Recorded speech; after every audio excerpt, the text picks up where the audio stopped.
Hello friends, कैसे हैं आप सब। मार्केट्स ने साइन दे दिए हैं रिवर्सल के। बट कहीं ना कहीं मुझे लगता है कि अभी जर्नी उतनी आसान नहीं होगी। ठीक है, मार्केट्स अभी मुझे नहीं लगता ज़्यादा गिरेगा। But at the same time 18,000 cross करना भी आसान नहीं होगा मार्केट के लिए। बट मुझे लगता है फंडामेंटली स्ट्रॉन्ग कंपनीज जो ग्रोथ का बहुत ज़्यादा पोटेंशियल रखती हैं, उनमें अभी राइट टाइम है इन्वेस्ट करने का। काफ़ी लोग जो 16,000 के लेवल पे इन्वेस्ट नहीं किए, पैनिक के मारे, फियर के मारे, उनके लिए मुझे लगता है अभी राइट टाइम है। क्योंकि अभी मुझे नहीं लगता कि मार्केट्स में बहुत ज़्यादा डाउनसाइड देखने को मिलेगी। हाँ, कुछ कुछ लेवल से हो सकता है बीच बीच में प्रॉफिट बुकिंग आए। But at the same time मुझे लगता है कि अब मार्केट्स वेल प्लेस्ड है। नेक्स्ट जो बिग ट्रिगर होने वाला है मार्केट्स के लिए, वो अप्रैल क्वार्टर से अप्रैल मंथ से जो जनवरी टू मार्च क्वार्टर के जो रिजल्ट्स आएंगे कंपनीज के, वो नेक्स्ट बिग ट्रिगर होगा। तो उससे पहले मुझे लगता है मार्केट्स काफ़ी कंफर्टेबल है, ऐसी कोई बिग न्यूज़ भी आने वाली नहीं है। अ, तो जो स्टॉक्स अभी सपोर्ट लेवल के आसपास है, वो मुझे लगता है अच्छा कर सकते हैं आने वाले दिनों में। तो इस वीडियो में मैं आप लोगों के साथ दो ऐसी कंपनीज डिस्कस करने वाला हूँ जो मुझे लगता है फ्यूचर के लिए बहुत बहुत बहुत अच्छी है, आपकी वेल्थ जनरेट करने के लिए। बट लॉन्ग टर्म के लिए मैं जो भी स्टॉक रिकमेंड कर रहा हूँ, अभी लॉन्ग टर्म के लिए कर रहा हूँ, कोई भी शॉर्ट टर्म या स्विंग ट्रेडिंग के लिए नहीं कर रहा हूँ। तो ये चीज़ फोकस में रखिएगा। ये दो जो स्टॉक्स हैं, एक तो ज़्यादातर लोग जानते होंगे इस कंपनी को, needs no introduction. At the same time काफ़ी लोगों के पोर्टफोलियो में होगा भी। बट जो सेकंड कंपनी है वो रिलेटिवली अननोन है, बट मुझे लगता है उसमें पोटेंशियल बहुत ज़्यादा है। तो चलिए स्टार्ट करते हैं आज का वीडियो।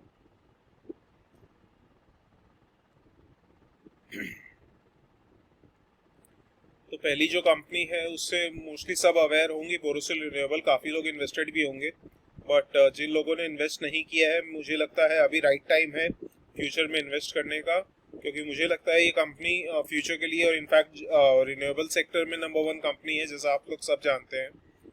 तो ये सोलर ग्लास मैन्युफैक्चरर है। अभी काफ़ी ज़्यादा टेलविंड्स हैं इस सेक्टर में।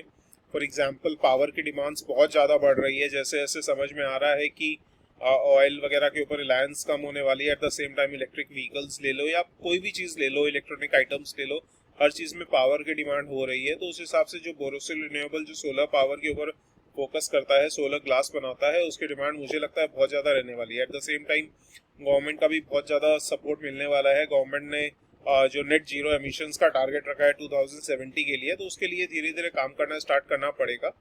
इनफैक्ट उससे पहले ही पॉल्यूशन, ठीक है, इंडिया में अभी ज़्यादा focus economic growth and poverty हटाने पे है, but at the same time थोड़ा बहुत काम करना पड़ेगा इंडिया को भी cleaner sources of power use करने में और पॉल्यूशन कम करने में। तो इस हिसाब से मुझे लगता है बोरोसिल रिन्यूएबल की प्रोडक्ट्स की demand, solar glass, solar modules की डिमांड बहुत ज़्यादा रहने वाली है।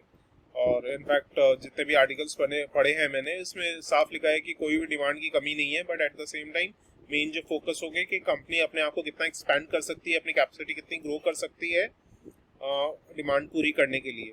और जैसे जैसे कंपनी प्रोडक्ट्स या फिर जो आउटपुट अपना बढ़ाएगी, वैसे वैसे मुझे लगता है इकोनॉमीज ऑफ स्केल अचीव करेगी। अभी इनपुट कॉस्ट ज़्यादा होने की वजह से मार्जिन्स में थोड़े प्रेशर है। बट मुझे लगता है जैसे जैसे कंपनी का आउटपुट बढ़ेगा, वैसे वैसे एफिशिएंसीज अचीव होंगी, तो उससे कॉस्ट रिडक्शन में हेल्प मिलेगी। और कंपनी जो सोलर ग्लास की फर्स्ट मूवर एडवांटेज की बहुत बड़ी एडवांटेज है कंपनी के पास। काफ़ी कंपनीज अभी रिसेंटली मार्केट में एंटर करने का सोच रही हैं, बट ऑलरेडी इस कंपनी ने अपना फुटहोल्ड बना लिया है मार्केट में, काफ़ी एक्सपर्टाइज है। तो उस हिसाब से मुझे लगता है बोरोसिल रिन्यूएबल को उस चीज़ से भी कोई खतरा नहीं है।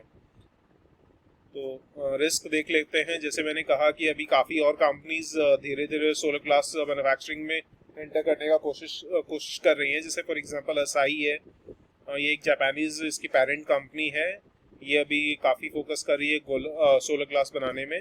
फिर रिलायंस और अडानी भी रिन्यूएबल एनर्जी पे फोकस कर रहे हैं।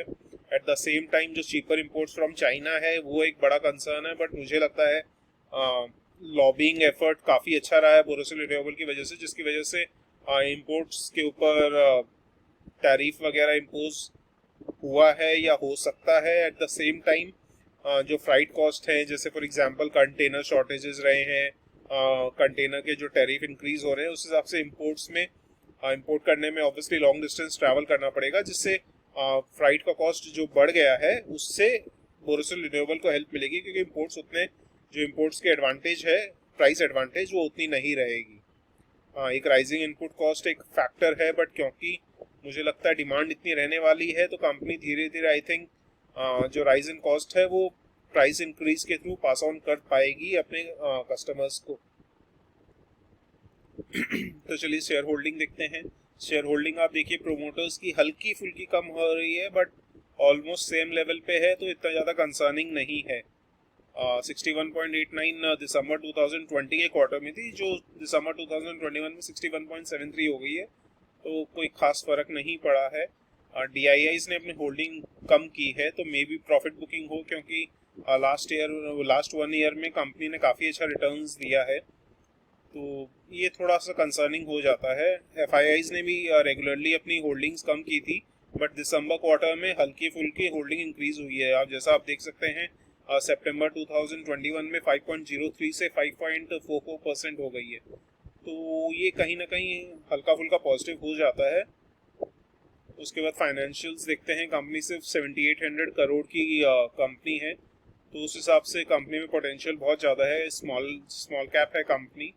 पी रेशियो 41.9 है, थोड़ा सा हायर साइड पे है, यानी वैल्यूएशन थोड़ी सी हाई है, बट कंपनी के ग्रोथ पोटेंशियल को देखते हुए मुझे लगता है अभी भी काफ़ी रीजनेबल है, क्योंकि जैसे स्टॉक मार्केट में मैं देख रहा हूँ पोटेंशियल देख के लोग किसी भी वैल्यूएशन में कंपनीज में इन्वेस्ट कर रहे हैं। जैसे फॉर एग्जांपल पेटीएम हो, नायका हो, या डीमार्ट हो फॉर एग्जांपल, तो ऐसी बहुत सारी कंपनीज है जिनका या फिर जैसे IRCTC हो जिसका 100 के आसपास प्राइस अर्निंग्स रेशियो है। तो कहने का मतलब ये है जितना ग्रोथ पोटेंशियल बोरोसिल रिन्यूएबल में है, तो उस हिसाब से 41.9 का पी बहुत बहुत रीजनेबल है। रिटर्न ऑन कैपिटल एम्प्लॉयड भी 29% के आसपास है, रिटर्न ऑन इक्विटी भी 19% है, काफ़ी अच्छी है।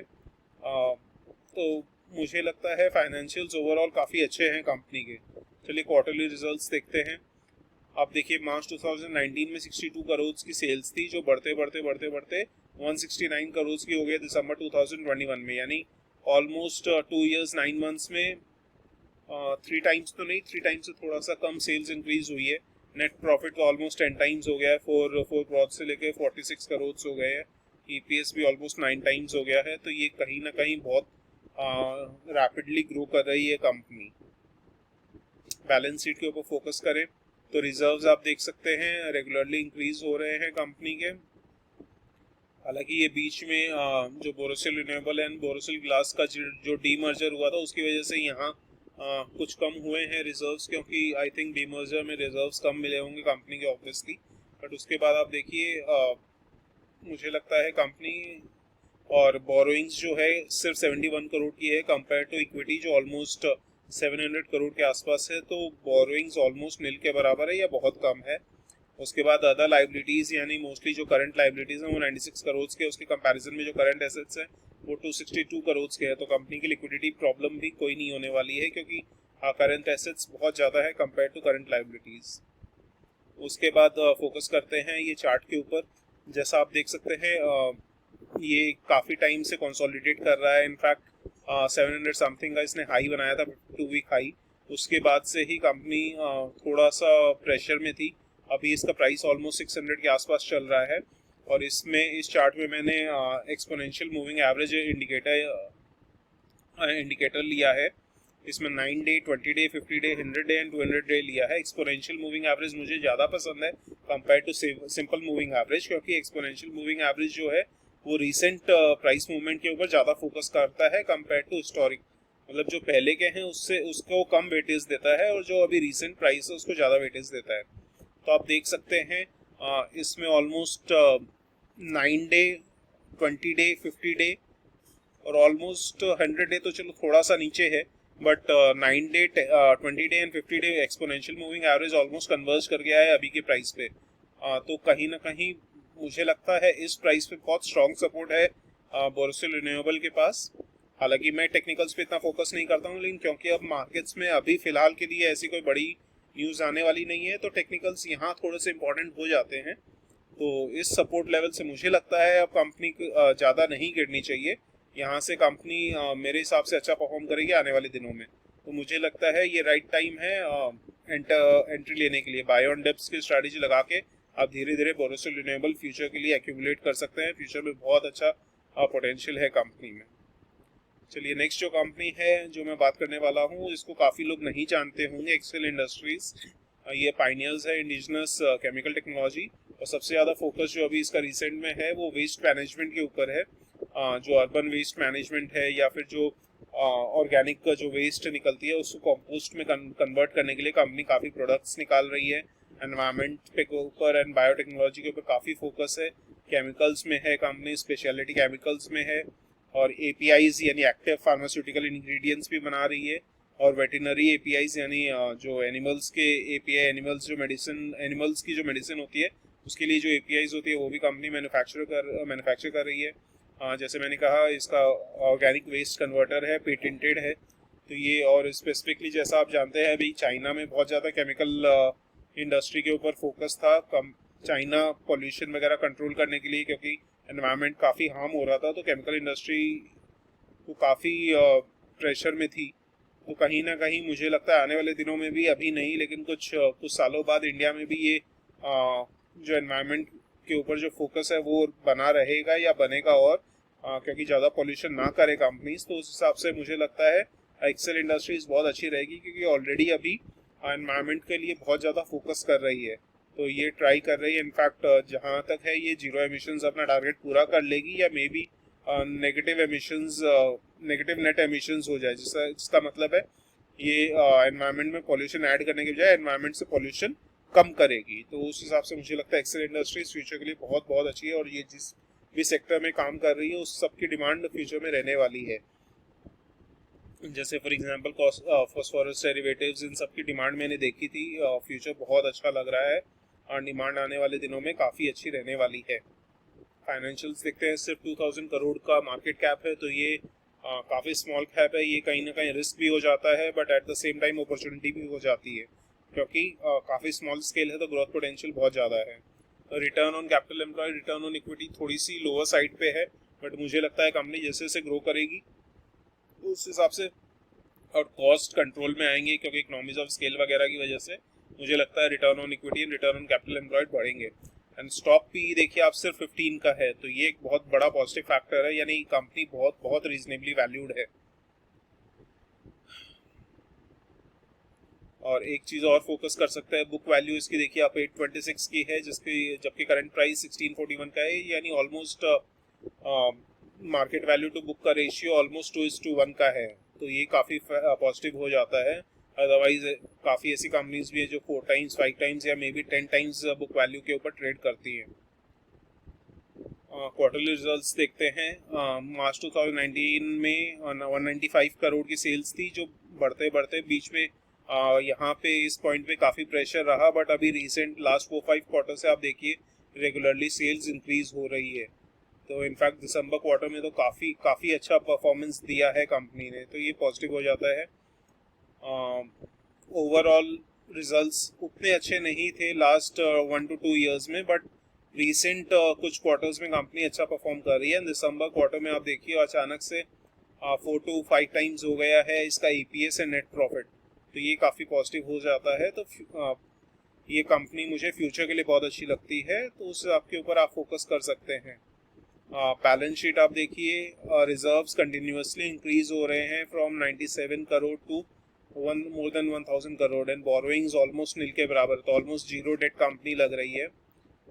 करंट लायबिलिटीज के कंपैरिजन में करंट एसेट्स थोड़े से ज़्यादा है, बट कहीं ना कहीं थोड़े और ज़्यादा होते तो बेटर रहता, बट ओवरऑल मुझे कोई प्रॉब्लम नहीं लग रही लिक्विडिटी के फोकस से भी।